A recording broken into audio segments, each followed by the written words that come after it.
10 मसीहा डिसेम्बर 5 तारिख में भद्रक जिला धामनगर ब्लॉक कोठा गाँव को आगमन करते मां शारदा देवी। दाक्षिणात्य भ्रमण समय तत्कालीन जमीदार उवास रही मां मनस्थ करते। किछि दिन रहिबा परे एही परिवेश मां शारदा देवी को भल लगिथिला, जेउथिपाई से दीर्घ 66 दिन रहिथिले।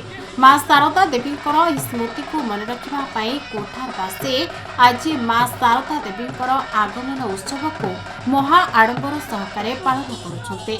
सकाळे मंगल आरती, 16 पूजा, होम यज्ञ और 108 घट स्थापन पर मां शारदा देवी को एक पालिंकी शोभायात्रा ग्राम परिक्रमा करथिले। एही शोभायात्रा बहु संख्यक भक्त सामिल होइथिले।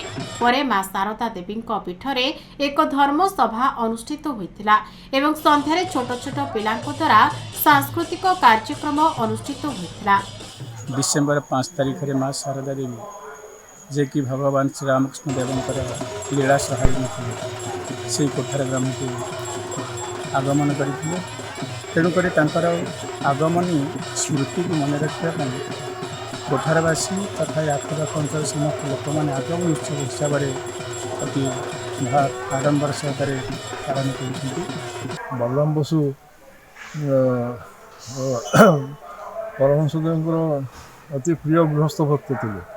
कलिकता से जो आसती कालकाटा दक्षिणेश्वर प्राय बलराम बसु घर आतिथ्य नहीं कहते food in Balram house is extremely pure अति पवित्र मनुष्य। भद्रक जगन्नाथ बेहरा रिपोर्ट, खबर ओडिशा।